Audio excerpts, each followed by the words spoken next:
Welcome and thank you for joining us on the Digits Dynasty podcast, where we are counting down the greatest athletes to wear each and every uniform number, regardless of the sport, regardless of the league. Today we are looking at the number 72. I am here with Curtis, who always shoots a 72 when he golfs. I mean, I appreciate the confidence. I don't know that I've ever shot 72. You should get better.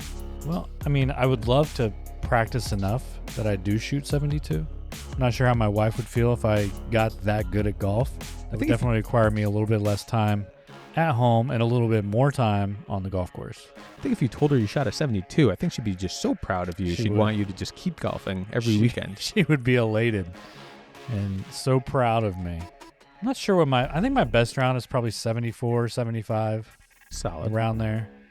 Yeah, I think I'm shooting like 72. I'm probably shooting sub 72 when I go mini golfing with my kids. That's impressive. Yeah, I do beat them. They don't beat me yet. I'm sure they're mini golf, little kids. I feel like the game is meant for them, but I think I ultimately win most of the rounds. Well, good for you. And is your wife proud of you for that?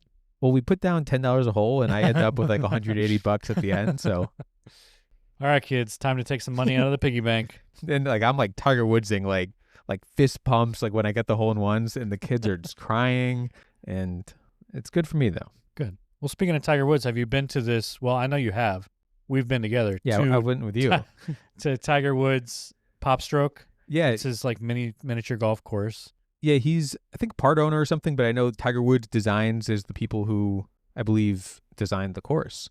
And it has like a mini Masters look. It's very green, there's no windmills, there's no loop-de-loops. Yeah, it's like mini golf, but right, there's no... It looks as legit as like a real golf course, but on a miniature level. Right. And only a putter. There's like fake sand traps. Yeah. And all sorts of it would be things. cool if they just have like the traditional like carpet that's beige. But I think if they had a little bit of water or like actual sand, I feel like that could be like a real hazard. I feel like that could make the game a little... Yeah, maybe. I don't know about sand. Might get a little water, messy, yes. Like something you just reach down and grab your ball out of. Yeah, but it's a stroke penalty. Yeah, but sand, that's a little bit different. Yeah, but another one near us, it has two courses. They call it the black course and then the red course. I think the red course is pretty challenging. I think we each got a hole-in-one, though, on that one. I've definitely gotten a hole-in-one. I've definitely beaten you more times than you've beaten me. And I wanted to let everybody know that.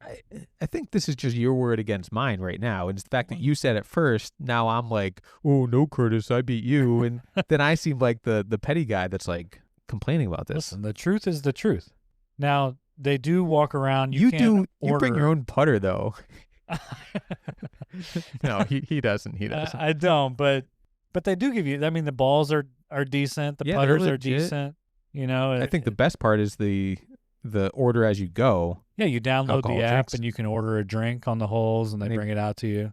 That's why I beat you, because there's 18 holes and by the 18th hole you've had 18 drinks. I'm just sloshed. It's like carry me to the next 9.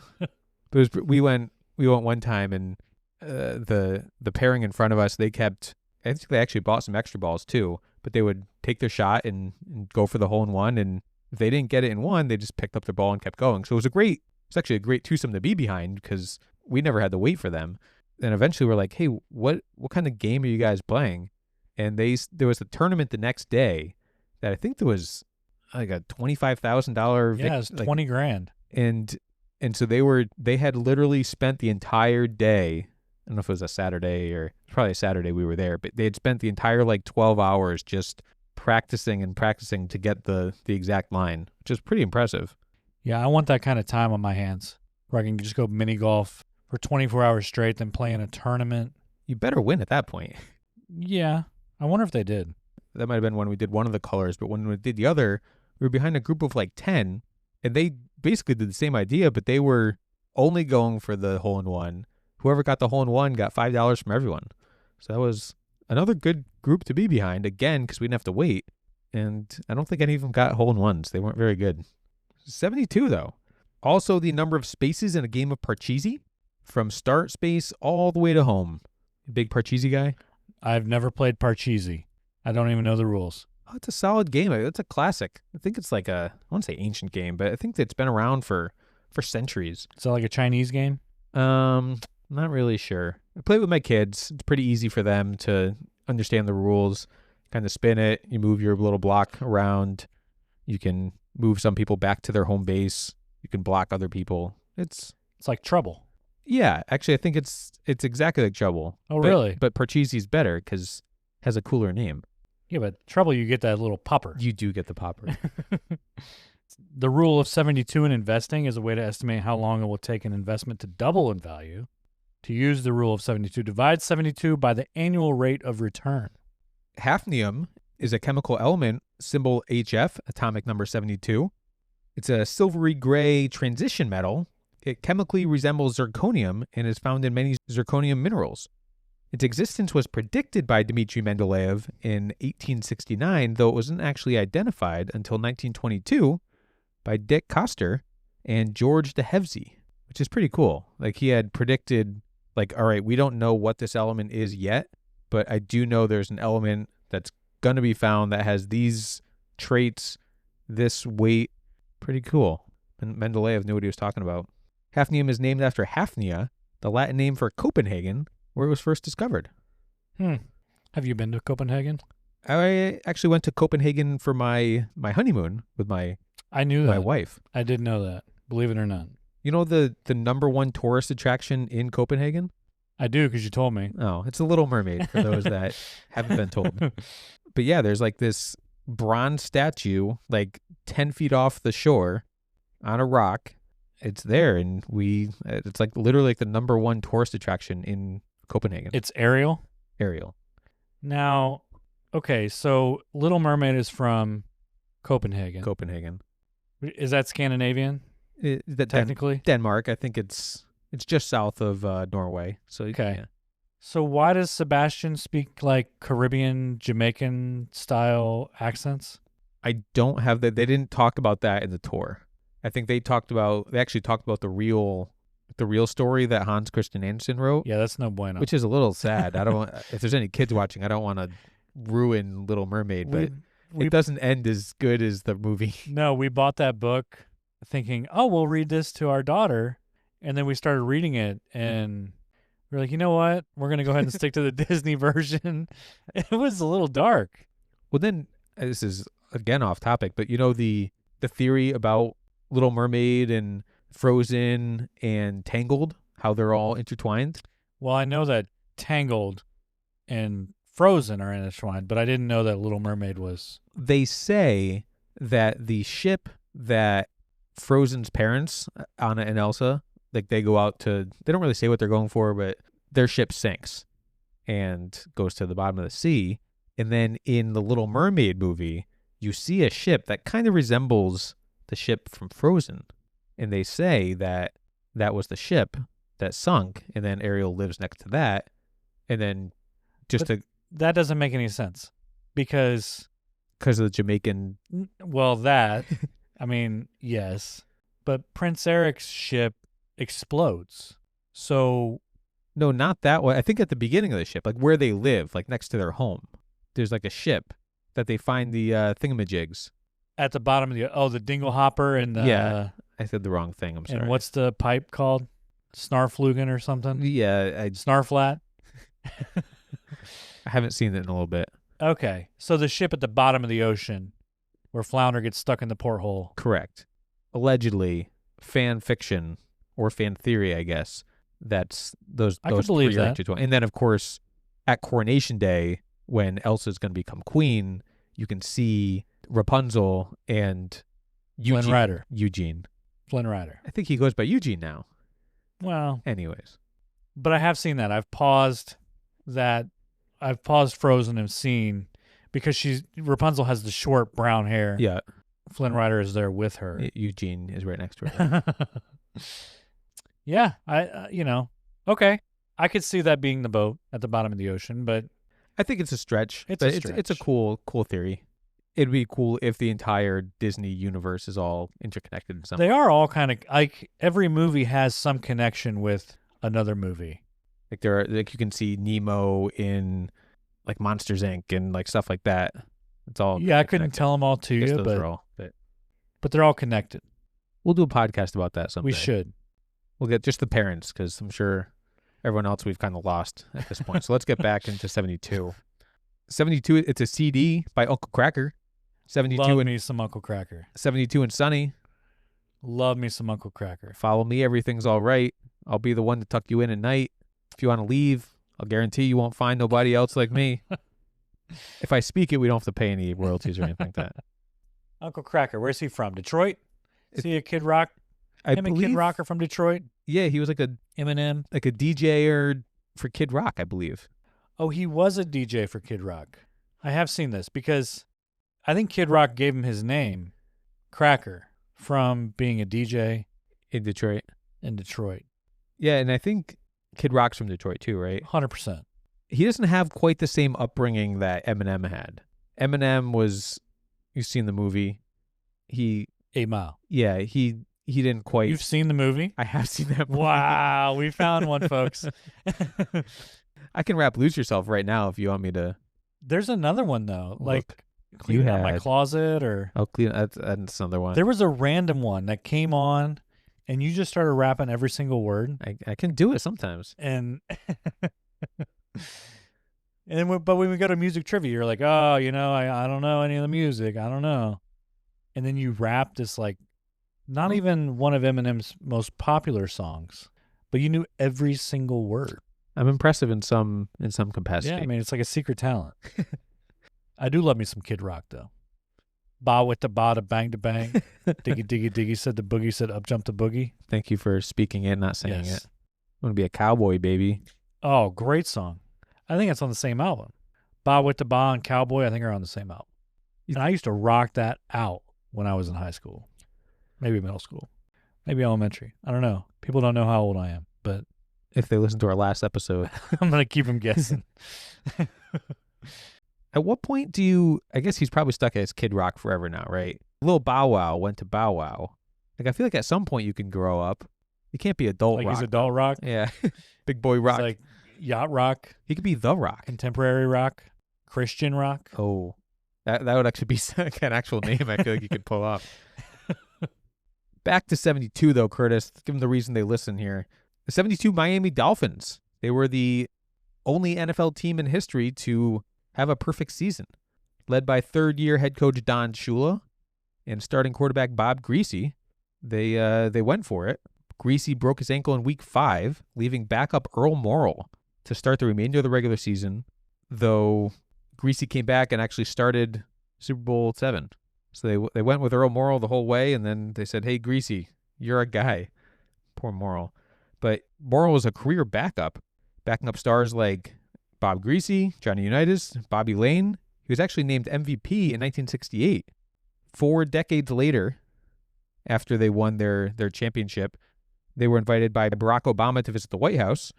Obama said that the team never got their White House visit, so he was inviting them. Larry Zonka said that he didn't feel neglected, as it hadn't really been a regular occurrence at the time. But MSNBC said that this was a deliberate snub by Nixon, who was a Redskins fan. Well, okay. Can we go back to Earl Morrall? We can go back. Career backup, but was a pivotal part of an undefeated team and also won MVP.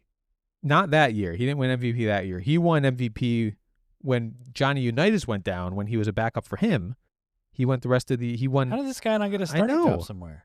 Crazy. I mean, if it was today's game with free agency and... Yeah, he would have made bank. He would have definitely played on a team. And Like gotten Joe started. Flacco back in a couple episodes ago when he had his one good season, won the Super Bowl, and he comes out richest contract in history Made ahead some of money.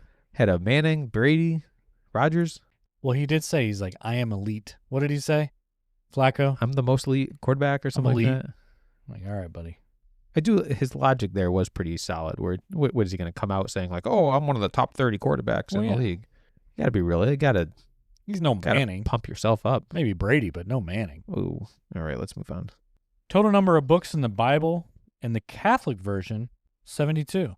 If you combine the Book of Lamentations with the Book of Jeremiah. Is that like saying I would have had 72 home runs in a season had I hit 72 more home runs in a season? Listen, we can get 72. We got to do some moving around. I'll fudge some numbers. But if we're talking 72, that's how we're going to get the Catholic Bible into the episode. We'll get there. Any other 72s? Well, if we're talking about the Bible, the degrees of the Jacob's ladder were to the number of 72, according to the Zohar. Don't ask me what that means, but it says it here on my paper. What does that mean? The degrees of the Jacob's ladder were to the number of 72, according to the Zohar. Oh, like an angle, like an acute angle. I mean, that's what it sounds like. Between. Oh, I'm just reading my paper here. This is what they gave me before I came on. We're going to get some listener feedback. This is Curtis doesn't know what he's talking about. He's a good researcher, but. There's other stuff here that, I don't know. The 72 disciples of Confucius who mastered his teachings. Huh. Okay. I do like, on a personal level, 72 is a good number. It's very Toshin, if you will, which means that it has a lot of numbers that, if you multiply together, will actually equal 72. So I don't want to toot my own horn. I'm an super amateur woodworker. So I'll kind of build some things. And I feel like 72 is a solid, starts at 6 feet, 72 inches, but you can really break it down into a lot of very even marks. 6, 12, 18, 36, 24. It's pretty solid. Toshin being how many numbers you can divide into it? Correct. Thank you for clearing that up. I think people know Toshin. Do they? Toshin, just like strobochromatic, people know that word. Maybe this is an English podcast and 72 is not strobochromatic. No, I'm saying people know Toshin just like they know strobochromatic. It's just one of those words that you've heard, you know. What I do know, though, is we probably should start talking about our sports athletes who wore the number 72. Not a ton of them here. Football is going to be the heaviest here, but there's definitely some other sports that have a fair shake here. I'm starting with basketball. We have 2 players who have ever worn the number 72. We have Jason Capono. When he was traded to the Sixers, he had hoped to wear 24, which he had worn throughout his NBA career. But as Sixers fans know, a 24 jersey hangs in the rafters of the Spectrum, retired for the great Bobby Jones, a basketball player, not Masters designer. He did not shoot 72? He did not shoot 7, or maybe he did, but different Bobby Jones. And since Capono couldn't get his number of choice, he said, hey, I was brought here to drain 3-pointers, so I'm going to simply multiply my old number 24 times 3. And yes, if you multiply 24 times 3, it will indeed equal 72. I mean, Capono was no joke, though. He did go to UCLA. That was a great team that he was on at UCLA. NBA champion. 2-time NBA three-point contest champion. He drained those threes. Also pretty good at math. He had he multiplied 24 by 3. He led the league in three-point shooting percentage with 51.4% in 06-07. I mean, 51.4, that's pretty darn good. I don't know what the record is, but over half of your threes. Yeah, making half usually your these guys threes. are like, you're in the 40s. You're like amazing. And he's not someone who's just going to take 2 and make only 1. Like he's shooting a fair amount of threes. Yeah. Props to him. I don't know if he did all that wearing 72, but that was with the Heat. I was going to say, I think he wore 24 with the Heat. The majority of his career was 24. He did wear 24 for 4 teams over 6 years. Ryan Rupert wore 72 in his rookie year last year. He played 39 games, averaging 4 points per game. He's from France, Le Mans, which is famous for the 24-hour race. They have similar to we have. They have zip codes, but he's from Sarth, which is the postal code 72. So he wore 72. He has since switched out of 72. He said, whoa, that number is way too high. I don't know if he said that or not, but he's not wearing 72 anymore. He's from Le Mans? He's from Le Mans. Did you ever watch that Ford versus Ferrari about Le Mans? It's Matt Damon, right? Matt Damon. Christian Bale? Yeah. They're like, yeah. Great movie. Great movie. You've seen it? Are we 2 for 2 here? It's unprecedented here. Matt Damon's my guy. He's my favorite actor. Yeah. So I'll watch a Matt Damon movie. Starting with Mystic Pizza. He was in that. I think he had 1 line. That was his first movie ever. Mystic Pizza was his first movie ever? Yeah, I think it was like No, what about the one where he's like the janitor math guy? No, he was actually that was Mystic Pizza was his first film appearance. And then him and Ben Affleck, of course, wrote the Good Will Hunting. Good Will Hunting. It's not your fault. It's not your fault.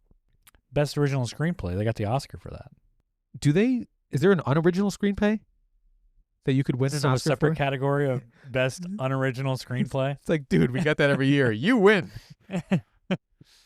Good Will Hunting. It's got to be one of the top 2-3 Boston movies of all time. I think you got Okay. The What other Town. movies are there? You got The Town.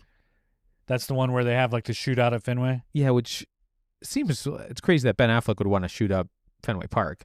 Yeah, but Hey. it's pretty cool. They're like coming through the scoreboard and stuff. No, that would have been good. From the Green Monster, that would have been pretty Yeah, good. like a little sniper in the But I think they're just in the concessions coming area. through the porthole there. From like the Sitco sign, like way up Yeah. in the corner Yeah. there. Then you got The Departed, Oh, I mean that's got to be the best. the microprocesses.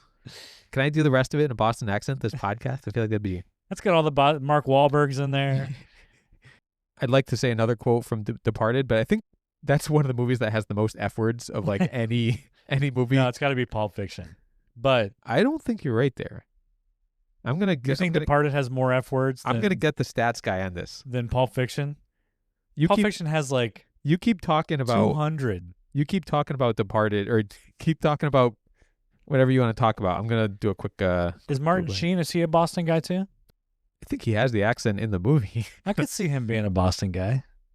All right, we got the stat guy here. Lay it on me. Ooh, it looks like Departed's not in the top 10 here. Number 1 is SwearNet the movie. Number 2 is the F word, and then number 3 is The Wolf of Wall Street. Okay, but that's like 3 hours long. After that is Uncut Gems. Talked about that last week. Really? I guess I'm mistaken here. I could have sworn it was like in the top. I haven't seen Pulp Fiction either. There are 237 uses of the F word in The Departed. Not the most of any movie. How many? 237. Pulp Fiction, 265. Ooh, all right. I concede. But I definitely think The Departed is the best Boston movie. Yeah, it's pretty... Mystic Pizza is Boston. No, it's actually set in Connecticut. Mystic River, Mystic River is Boston. like Tim Robbins and Yeah, that's not going to make it. Sean Penn. Is he in that? I don't remember. I haven't seen that one. Sorry. There Well, I think it's kind of dark and depressing. There goes the perfect record. But can I talk about Good Will Hunting for 1 second? Because I know sometimes I get irritated about things that are minor and don't matter. But there's a scene in that movie that I just can't stand. Gordon Wood? No, not I Gordon don't Wood. know what you're talking about. That's when in the bar when he's like talking about you can get the same education from Harvard as late fees at the library, and talks about Well, there Gordon is, like, Wood and Are you really going to the bar to impress girls with math or like whatever smart thing he says to get like Minnie Driver yeah, over like the stud from Yale or wherever he's going? Harvard Yard. Give me a break. But the part where he's like, "Hey, you like apples?" And the guy's like, Yeah, "Yeah. I like apples. How about them apples?" You know, and he puts the phone number up on the glass. Yeah, I got her number. That's the why you like dumbest them scene ever. apples. That's the dumbest scene. Like, first of all, the guy's not going to be like, "Yeah, I like apples." Or would you even say like I don't like apples either? Like be like, dude, get out of here. Yeah, he'd be like, "Dude, you know, F word off," you know, and he'd add some F words to that movie script. But It is Boston. he would definitely tell him to get lost. He wouldn't just be like, "Yeah, I like apples." It's so dumb. But you can tell who wrote the movie at that point. It was probably a Honeycrisp apple. I think I'm gonna those are write some pretty good apples. My character, a really solid line. He's like, "How about them apples?" It's like, okay. Is that ever like a line? Yeah, you'd use in real life. Like, come on. Anyway, I do love me some Robin Williams. He's great. It's not your fault. You keep saying that. I don't know what the reference is. Have to, you not but- seen the movie? I have, but All right. Let's get back to sports, though. I think our next sport here we'll talk about for the number 72 is football. You got Ed Jones. You might know him better as Too Tall. Ed Too Tall Jones. 6'9". He got his nickname during his first football practice after a teammate mentioned that his pants did not fit because he was considered too tall to play football. He became a two-time All-American defensive lineman, playing on a team that lost only 2 games in college, en route to winning the Black College Football National Championships in 1971 and 73. The Cowboys drafted Jones, making him the first football player from a historically black college to go that high in the NFL draft. And in 1977, he helped the Cowboys win Super Bowl XII. After playing for just 5 years with the Cowboys, he said, I think I'm done. I want to go attempt a professional boxing career. And he was a Golden Gloves fighter in Tennessee. He only fought 6 professional bouts as a heavyweight, but has a perfect 6-0 record and 5 knockouts. The one that wasn't a knockout, a little controversial. He had over 50 pounds on his opponent. His opponent dropped Jones with a left hook in the 6th and final round, and then hit Jones again illegally when he was down. Jones's cornerman then entered the ring illegally and attempted to revive his fighter with an ammonia bottle. The referee said, well, since both of you guys have broken the rules, none of you are going to get punished, and I'm going to let the fight go on. Jones survived the round and was awarded a narrow majority decision. This caused the crowd to boo. Undefeated. So he got hit, went down, got hit again. Yeah. Illegally because he was already down. So then the corner man comes in. And like during the ammonia? fight. Yeah. But I love that the ref's like, whoa, you screwed up and you screwed up. All right, I didn't see anything. Just keep going. But had he not gotten up, he would have won the fight. Would have won because the illegal from punch. Disqualification, right? So his cornerman should have been a little better, I guess. Yeah, I mean, okay. That wouldn't have. Yeah. That, of course, that would happen in the 70s. I'm not sure that's how it would go down today, but very interesting. He then came out of retirement, rejoined the Cowboys, and played the rest of his career in the NFL. He was one of the most dominant defensive players during the time, playing in 16 playoff games, 3 Super Bowls. He was part of 3 NFC championship teams, and like I said, was the Super Bowl 12 champion. His success at batting down passes convinced the NFL to keep track of it as an official stat. He was actually on the defensive side when Joe Montana was looking for Dwight Clark in the back of the end zone. So he had I think he's the one that kind of caused Joe Montana to throw a little bit higher than he might normally have thrown. The NFL did not start recognizing quarterback sacks as an official stat until 1982, although they have unofficially credited Jones with 106 quarterback sacks, which would be the 3rd most in team history. And officially, he has 57.5. He appeared in 224 games while recording over 1,000 tackles, 3rd most in franchise history, 19 fumble recoveries, and 3 interceptions. So do they go back and retroactively award these guys sacks? Have they gone and watched film? I think they watch film, but I don't know that these are official records. But they should. They should, because they have the record of it. Right. Like they can see, oh yeah, that was a sack. Well, he also played baseball and basketball. Did you mention that? I did not. His basketball skills earned him All-American honors and scholarship offers from several Division I programs. And he also had offers from Major League Baseball teams to play first base in their farm systems. Being 6'9" opens a lot of doors. Dude, I mean, football, boxing, baseball, basketball. So clearly a natural athlete and huge. Yeah, which helps.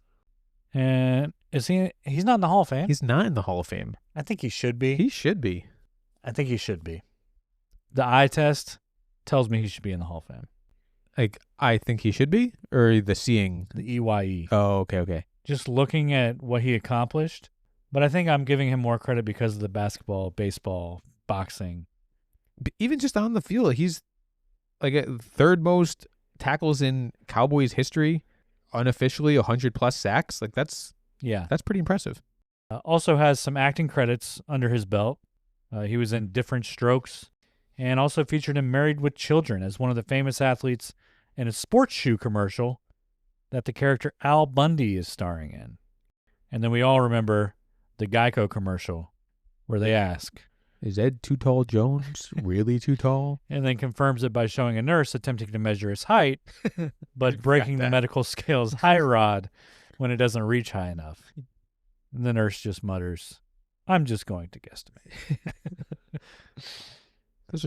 I like those Geico ones. Those are good. And then finally, Jones was a guest referee at the World Wrestling Federation's WWF, as you and I know it, WrestleMania in 1986. I could definitely see him doing that. Yeah, especially being a wrestler or a boxer, kind of the same universe. Next guy on the list, going up to New England, Matt Light, spent his entire 11-year career as an offensive tackle for the Patriots. He actually played college football for the Purdue Boilermakers, and he blocked for Drew Brees. So this guy blocking for Drew Brees and Tom Brady, I'd say two of the greatest, probably the two greatest quarterbacks of all time. No one else even on the list. He was picked by the Patriots in the second round of the 2001 draft, ultimately became a 3-time Super Bowl champion, the Patriots All-Dynasty team, Patriots Hall of Fame. Actually, I had one story I saw where he was a hunter. So he would hunt on the Gillette Stadium grounds. So like in the off season. Like on the field? Not on the field. I feel like that's it's not like the town with the Ben Affleck here. So just like on the grounds, like where people park and so before practice in the off season, he got to the grounds at 3 a.m. with his bow and arrow, killed a turkey, and then brought it to the meal room fridge kind of during practice. And I guess Belichick came in, he said, like, "Hey, Matt, you can't have a weapon on stadium property." And Matt Light's like, "Well, I think I actually can't have a gun." And Belichick responded with, "You want to argue with me about what the rules say?" And I feel like if anyone knows rules, bending, whatever. Breaking. Hey, I didn't say that, but Belichick he's a rules guy. Okay, he knows the rules. That's all I said. But you don't got to get so defensive here. Yeah, but Spygate pushes the rules is a to the much limit. Bigger deal. And somehow when we're looking at this Patriots dynasty, people just ignore that. But we're going crazy about the Astros. Oh, the Astros are cheaters, this and that. They cheated. They were spying. They were doing this. They were doing that. That was in-game stuff. The Patriots knew the entire game plan. Changed the game plan. There's audibles. No. You're making excuses for your team. I'm just trying to be as indifferent as possible. You're not. No, you're not. They cheated. I've never even been to New England. Whatever. It should be talked about more, about how much they cheated. Maybe you should talk about it. It should be a knock on their legacy. They should be taking away Super Bowls and giving them to Manning. Easy. Because now we go to the root of it all.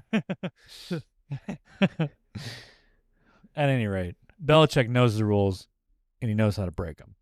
I'll plead the fifth there. What do you think about him coaching North Carolina? I don't think it's going to last. But what do you think why do you think he's doing it? It just seems like a weird school to go to. Yeah. You know? Not a North football Carolina, school. No, not historically. So currently the UNC Tar Heels and UConn Huskies are playing in Fenway in a bowl game. There's two basketball schools playing a football game in a baseball stadium. It just seems weird to me. All right. And maybe he's going to get a bunch of players from the portal. I'd go to him if I was in the portal. I'd be like, "Yeah, you're the greatest coach of all time." Yeah, I mean, and I'm sure that a lot of parents would be like, "Yeah, go play for Belichick. Yeah, you go to the NFL." Just interesting. I'm interested to see how that's going to play out. Yeah, it should be interesting. Last football guy I have, at least, Dan Dierdorf. He played 13 seasons as an offensive tackle for the St. Louis Cardinals. Football, not baseball. He was selected by the NFL Players Association as the Offensive Lineman of the Year for 3 consecutive years from 1976 to 78. And he played in the Pro Bowl 6 times and was chosen as a first-team All-Pro 5 times. He was named to the NFL's 1970s All-Decade Team and was inducted into the Pro Football Hall of Fame in 1996. He might be more well-known for our younger listeners as a broadcaster. Worked for ABC for 12 seasons as a color analyst on Monday Night Football. He was then part of the NFL and CBS team for another 15 years, retiring in 2013. So he played for the St. Louis Cardinals? Yeah, football, St. Louis Cardinals. They were the St. Louis Cardinals? They were the St. Louis Cardinals. I believe then they moved to Arizona after that. I think they're actually the oldest NFL franchise. I did know that they were the oldest franchise, which you would think it would be like the Bears or the Green Bay Packers. The Green Bay Packers. But I did not know that they were the St. Louis Cardinals at one point. Only like 40 years ago. Okay, here I've got it. They started in 1898 as the Morgan Athletic Club. Then for a year they were the Racine Normals. That's an odd name. Okay. And then they went from 1901 to 1906, the Racine Cardinals. So for some reason they switched from the Normals to the Cardinals. They weren't normal anymore. Took 7 years off, and then they were still the Racine Cardinals. Chicago Cardinals. And then it looks like they must have taken time off for some wars. And then Card-Pitt. Then they were the St. Louis Cardinals after another 15-year break. Then became the Phoenix Cardinals from 88 to 93, which I don't remember the Phoenix Cardinals at all. And that's my lifetime. And then in 1994 became the Arizona Cardinals. I don't remember them being the Phoenix Cardinals, though. That's interesting, but it's also, I think, even more interesting that they had two different sports teams in St. Louis both named the Cardinals in the same city. Because I assume the baseball Cardinals, they've been the Cardinals for forever. Yeah, I mean, they've always been, Yeah, like beginning of time, right? The teens? The St. Louis Cardinals? Yeah. I don't think they're an original but baseball team and from the original league. Doesn't the Cardinals make an appearance in the Field of Dreams as like one of the players that come back? Yeah, the Cardinals date back to 1882. The baseball team. Yeah. As the St. Louis Brown Stockings. And then the St. Louis Browns, then the St. Louis Perfectos.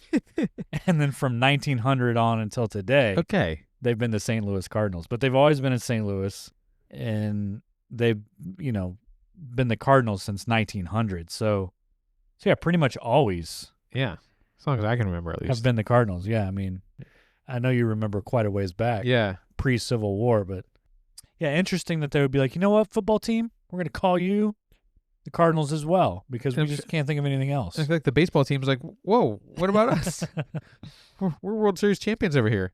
Anyways, Dan Dierdorf, I liked him on Monday Night Football, though. He was good with Al Michaels and Frank Gifford. Yeah, it's a solid team. They were good. I think they did it for quite some time, too. They were on there for a while. William Anthony Perry played in the NFL for 10 seasons, primarily with the Chicago Bears. You might know him as Refrigerator Perry. Fridge. Selected by the Bears in the first round of the 85 draft. Of course, the 85 Bears, arguably the greatest team of all time. He was, during the season, he occasionally played fullback in goal line situations and set the then record for heaviest player to score a touchdown at 335 pounds. He remains the heaviest person to score a touchdown in the Super Bowl and has the largest Super Bowl ring size at size 25. Wow. My ring's like 10, and I have like sausage fingers. You do have some bratwurst for fingers over there, but easy. Mine's not quite a 10. 25. That's wild. That's a lot of gold. Yeah, that's crazy. But I believe Ditka says that that's one of his biggest regrets is giving that ball to Refrigerator Perry instead of Walter Payton. Walter Payton didn't score a touchdown on that Super Bowl, and even though they put up, I think, 55 points. So tough to tackle a 330-pound man. Yeah, tough to tackle Walter Payton, too. That's also true. That's probably the greatest team of all time. I can give that to them. Who's better? I think this isn't our podcast. I mean, we're just talking about jersey numbers, but I think this is a time where actually to be the greatest team, you have to win the Super Bowl. You have to win the Super Bowl. I think obviously the 18-1 Patriots were a very good team, and had they won the Super Bowl, we'd be having... That was an important loss. Now, the Bears only lost one game, too, so... I talked about the 72 Dolphins a little bit earlier. They did not lose a game. They didn't. What's your butt? The 85 Bears are destroying the 72 Dolphins. The Bears' only loss in 85 was to the Dolphins. Which is funny, which is crazy. It always comes full circle. That 85 Bears team, man. I couldn't tell you who any of the receivers were. The quarterback was just kind of okay. Jim McMahon. But that defense. Super Bowl shuffle. Yeah, they do have the Super Bowl shuffle. Mike Singletary. Oh, yeah. Buddy Ryan was the defensive coordinator. Yeah. Unbelievable defense. Still probably getting some penalties in today's game. Oh, yeah. Yeah, I don't have any other football guys. Let's move on to hockey. Well, there is one more football guy. Do we have time to talk about one more? I'll allow it. Now, I think I can't believe we didn't have this guy higher on the list. Former offensive guard turned bodyguard for rapper ODB, who excelled on a great team. I'm talking about Jamal Abdul-Jackson. Oh, yeah, Jamal. From The Replacements. Faison Love. So obviously talking about a fictional character here. Faison Love played offensive guard, further replacements there. He also had a brother on the team, was a protector of Keanu Reeves. So It's an important job. yeah, we must protect Keanu. And Faison Love, obviously, big worm from Friday. You've seen Friday, right? Just say yes. Just say yes. I can't lie. Yeah, yeah. Moving on to hockey, we got Sergei Bobrovsky. He came onto the scene with the Flyers in 2010 and was wearing the number 35, but would switch to number 72 when he was sent to the Columbus Blue Jackets. He didn't give a reason why he chose 72, but has stuck with it since changing to the number 72. When he was traded to the Florida Panthers, Frank Vetrano was already wearing the number, and so they had to make a deal to get it. Bobrovsky gave him a quarter pounder from McDonald's, a bottle of red wine, and a Rolex. That's an interesting deal. That's Just a sandwich, or did you get a whole meal? I assume he took them all the way out. Yeah, Took them out to fries and a McDonald's. Coke with it there. He was making $10 million a year, so I feel like he probably could have afforded a nice little value meal at McDonald's. That's really the only guy I have for number 72. Others have worn it, but no one of really too much substance. And moving on to our last sport here, we got baseball. Got Jack McDowell, who wore the number 72 from 1998 to 99 with the Angels. Earlier in his career, before wearing the number 72, he won the Cy Young.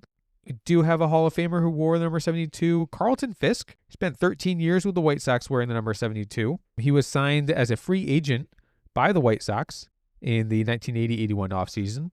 He found that there was already a player wearing the number 27. So he just flipped it? So he flipped it. Also had his son was born in 1972. It's a reverse of 27, which he had a great career in Boston. And he was named the AL Rookie of the Year in 1972 and the Gold Glove winner. He wore 72 with the White Sox, so he didn't win Rookie of the Year or Gold Glove wearing that 72. No, it's just his significance with the 27, 72. That's what I was mentioning there. Sure. He had a pretty solid career, though, with the White Sox. Absolutely. He had a great career with the White Sox. He caught Lamar Hoyt in 1983, who won the Cy Young. In 1985, he caught all 9 innings of Tom Seaver's complete game 300th career victory. Fisk also caught Bobby Thigpen, as he set the then record for most saves in a season with 57 in 1990. I just mentioned Jack McDowell, but Jack McDowell credited Fisk as being instrumental in his development into a pitcher who won the Cy Young Award in 1993. 6 days after breaking Bob Boone's all-time games caught record, Fisk was abruptly released by the Chicago White Sox at the age of 45. He was notified of his dismissal in Cleveland while on a road trip with the team, and he had to turn in his equipment and immediately fly back to Chicago all alone. At the time of his retirement, he was one of 2 final active players in the 1990s who had played in the 1960s. The other? Nolan Ryan. Nolan Ryan. He is one of only 29 players in baseball history to have appeared in Major League Baseball games in 4 decades. In the 13 seasons with the White Sox wearing the number 72, he was selected to 4 All-Star games, batted .257 with 214 home runs and 762 RBI. His number 72 was retired by the White Sox in 1997. It is the highest number retired by any team for a player. The Cardinals, of course, retired 85 for Gussie Busch, and the Indians retired number 455 for the fans, but neither Busch nor the Indians ever actually played for these teams. Why 455? I think they had 455 consecutive sold-out games. Okay. Which was a lot, but I believe... I mean, the Red Sox was sold out for like I know, years that's straight, what right? I mean. So, yeah, I guess the Indians were really, really proud of that stat. Fisk was a 3-time Silver Slugger, all with the White Sox. Very cool. 81, 85, and 88. Okay. And at the time of his retirement in 1993, he held records for most home runs all time by a catcher with 351, since passed by Mike Piazza. And most games played at the position of catcher with 2,226, surpassed by another Pudge. Pudge. So Pudge Rodriguez. passed Pudge. Pudgy. Okay. And Fisk caught 149 shutouts in his career, ranking him second all-time behind Yogi Berra. So, I mean... That's a lot of squats. A lot of stats.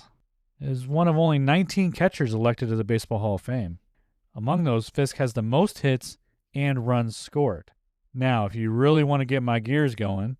I'm going to say it has something to do with the Hall of Fame. Let's talk about the Hall of Fame. Wow, I'm good. So he was inducted into the Hall of Fame in the year 2000, but that was not his first year of eligibility. Unbelievable. His first year of eligibility was 1999, where he was not inducted into the Hall of Fame. Because he wasn't good enough, clearly, as the all-time greatest catcher to that point. Yeah. I mean, at least hitting catcher. Yeah. He had the most hits, most runs scored. He's got the defense. He's caught the shutouts, won all the things. He has the iconic moment. You know, I know we didn't mention it. Yeah, but that counts to his Hall of Fame stats. Absolutely. That's an iconic moment. 75 World Series. Was it 75? He has, I feel like that play, how long does it take for a ball to go over the field? Like it's like a 4-second thing, right? But I feel like every time you see that clip, they like play it in like slow motion, and it's like this like 15-second clip of him just waving and waving and waving. It's like he gets an extra hop every time I watch it. It only lasted 2.5 seconds. Wow, it's pretty quick. But he hit that home run. It went off the pole. I think they call it Fisky's pole or Fisk's pole. Fisk pole, yeah. What's the other foul pole called? Pesky's pole. Okay, so Johnny there is a pesky, not a Fisky. Now his second ballot, getting back to what really matters here. I'm guessing it was like, I want to say 76%, you're going to tell me. 79.6%. Barely made it. What are we doing? What are we doing here? I just don't understand. Now, I will tell you that typically they only induct 2 first ballot Hall of Famers per year. But that's like an unofficial rule. It's all unofficial. It's the dumbest group of people in the world. So in 99, they let in George Brett, Nolan Ryan, and Robin Yount. Oh, that's all deserving. That's a solid class. But I think we should have had 4. Just saying. You talked about full circle earlier. In Good Will Hunting, they play the iconic fair waving by Fisk. Well, that's where Robin Williams meets his wife. It's true. Or on the same day. Yeah, I think he missed the game to meet his wife. To go meet his wife. Like that. Carlton Fisk had 72 home runs after the age of 40. Really pushing that 72 here today. Hey. Oldest catcher in MLB history to hit 20 home runs in a season. Holds the record for most years played as a catcher with 24. So that's just a lot of years, period. Man, his knees got to be burning. It's like the toughest position to play for that long. I know we have other players that we're going to talk about when it comes to the Hall of Fame, like Pete Rose and Barry Bonds. You can mention, yeah. But this baseball Hall of Fame, every time I think about it, I just get so irritated that these writers are so full of themselves. Why are they even deciding? Why can't this be like a player and coach how do they thing? In football, they don't really release anything. They just say these are the people who made it, right? So we don't know if they made it by 1 vote or unanimous or anything like that. Like, just do it that way and kind of keep it. I don't know is it writers for football too, or I don't know, or past people who know about the sport better than writers, people who played, but it's crazy. It is. But I'm okay. I'm ready to move on. I said my piece. Won't be the last time. It's definitely not the first time. Jason Giambi wore the number 72 for just a bit. On August 2nd, 2014, he gave up his 25 jersey number to Jim Thome to have it unofficially retired by the Indians. Giambi switched his jersey number to 72 that day. On the jersey that he gave to Thome, he put down a message saying, "Jim, it's been an honor to be the last person to wear your uniform number in Cleveland Indians history." From Jason Giambi. It was kept a secret from the fans, the players, Thome himself, and his family, happening after Thome signed a 1-day contract and threw out the first pitch. Giambi said he picked 72 because it was the number he was given in his first spring training with the A's, way back when he was a rookie. Xander Bogaerts originally sported number 72 when he first came up with the Red Sox during their World Series run in 2013. When Jacoby Ellsbury signed with the New York Yankees that offseason, Bogaerts quickly laid claim to his favorite number, 2. And Pat Neshek, we've already mentioned him in this podcast, but he wore the number shortly in the 2006 season during his rookie year before switching to the preferred 17 later in the year. However, he put up a 2.19 ERA over 32 games in this jersey. I don't believe that's the last time we're going to be mentioning Pat Neshek. He had some odd numbers. I feel like he was like 93. He came up a few weeks ago, too. Yeah, with 40, 41, something like that, but We were talking about how he used to bring baseball cards that's right. on road trips. And he traded 41 to John Lackey. Yeah, that's right. He got the Babe Ruth signed baseball. It's a solid trade. That's a good deal. Maybe that's what he does. He gets random numbers, expecting rich people to sign. I have no other athletes who wore the number 72 across any sport. What are your thoughts for greatest of 72? I think it's pretty obvious, even though he's a second ballot Hall of Famer and not a first. I think Carlton Fisk is our guy. Ed Too Tall Jones, I'd give the runner-up to probably, just based upon his good career with the Cowboys there, but, also, being a well-rounded athlete and a boxer and all. But I think Carlton Fisk, even though we're only talking about his White Sox days, 3-time Silver Slugger, 24 seasons caught, I think he's probably the guy we got to give it to. Is that who you're thinking? It's hard to go against him, especially with anyone else that we mentioned here today. Yeah. He actually got the Red Sox in 2004. They gave him a World Series ring in honor of his commitment to the team and the amount of years that he played for them. And then the next year, in 2005, the White Sox gave him also a World Series ring in honor of his 13 years that he played there. So this guy, back-to-back World Series champions, I guess, technically. Okay. I feel like the Red Sox were probably passing them out like candy. All the people they felt bad for booing year after year after year for not winning them the title. And now that they've won, everybody come on back home. You get a ring. You get a ring. Oprah's up there giving everyone a ring. I don't know. But, okay, that's great. I'm glad they recognized some of their older players. I'm sure Buckner got one there as well. All right, I think we're good to put him on the wall in a White Sox jersey, get that 72 up there. A right-handed catcher from Bellows Falls, Vermont, Carlton Fisk, our greatest number 72. Oh, that's a shot. We got a tie game. Number 16 for Carlton Fisk, and we are tied at 5. And, of course, what makes that a memorable home run for Carlton Fisk is that is his 300th home run as a catcher.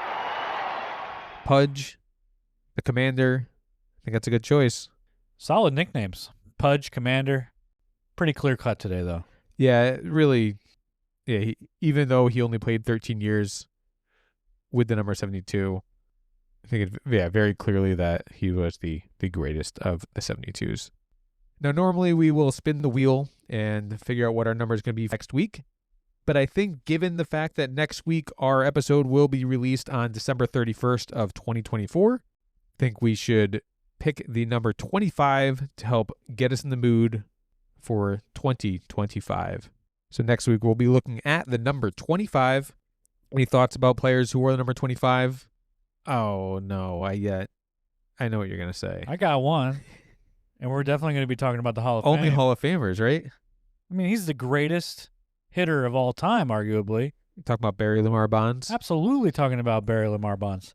No one is more feared. No one even comes close to being as feared. Our episodes can't really extend much farther than an hour, so I just want to give that ahead of time. Listen, you better get ready for me to be unleashing. Get the mute button some ready anger onto this Hall of Fame committee, because all right, I'll save it. We can't completely bash on the Hall of Fame. Like, it's not our podcast. Somebody's got to do it. Someone's got to do it, and I guess it's going to be you. All right. Well, we'll hopefully try not to get too crazy. Any other players who wore the 25? I feel like like you mentioned steroids, we're going to have Mark McGwire. He's definitely going to get mentioned. Rafael Palmeiro, he's going to get mentioned. Two non-Hall of Famers as well. Got a lot of home runs there at 25. Could be one of the numbers with the most home runs of anyone. Interesting to look up. What number has the most home runs? I mean, between McGwire and Bonds, you're talking about two of the biggest home run hitters ever. Well, Bonds did start his career with 24, I believe. Okay. Was he 24 on the Pirates? I think that's what it was, and then he switched to the because then when he went to the Giants, it was Willie Mays, who I'm sure his numbers retired for the Giants. Got it. In basketball, I know Steve Kerr, he wore 25. Big Shot Bob, he wore 25. I I think Big Shot Bobby, he wore it for just a couple, not for his whole career. For like the Spurs, maybe? I think it was the Spurs. So like for still two championships, I believe. Because we talked about him with 5. Actually, both him and Kerr briefly with 5. Yeah. Steve Kerr, he's got some titles under his belt. We'll have something to say about him. Well, we'll do a little bit more research. And we will get back to you guys next week with our thoughts on the greatest athlete to wear the number 25. But there we have the greatest number 72 of all times in our books, Carlton Fisk. Let us know if you agree, disagree, if there are any players that we missed. Our email address is digitsdynastypodcast@gmail.com. Our Instagram handle is Digits Dynasty Podcast.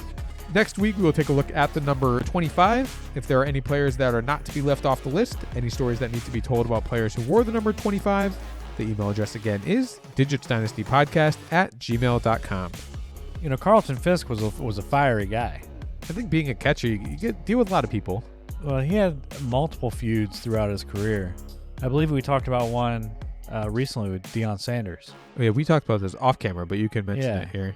So in incident in 1990, Deion Sanders went to bat, drew a $sign in the dirt, and then popped up, didn't run to first, and Fisk yelled out at Sanders, "Run the effing ball out, you piece of crap." He said worse than that. Some a little bit more colorful language there. And Sanders told Fisk, "The days of slavery are over." Ooh. So, you know, Fisk said he comes up and wants to make it a racial issue. There's no racial issue. And he told Sanders during the next at-bat, "There's a right way and a wrong way to play this game. You're playing it the wrong way, and the rest of us don't like it. Someday you're going to get this game shoved right down your throat." And I would say that that's the old guard telling the new guard. And yeah, because at that point, that's the end of Fisk's career, right? So he's probably 43, 44. Sanders is Deion's not. probably in his 20s. But, yeah, tale as old as time. The old guys telling the new guys, you know, straighten up or this game's going to get the best of you. And here we are, 2024, they're still hearing it. He also had feuds with Thurman Munson. You know, they had a big old fight, you know, at Fenway one time. And also with Lou Piniella, when Piniella barreled into Fisk trying to score, and Fisk and Piniella, you know, shoving each other, bench clearing brawl. And I think Thurman Munson also tried to blow Fisk up at the plate, you know, trying to score. And that's old school, right? That's old school. Thank you for listening, and please join us next week as we count down another number on the list.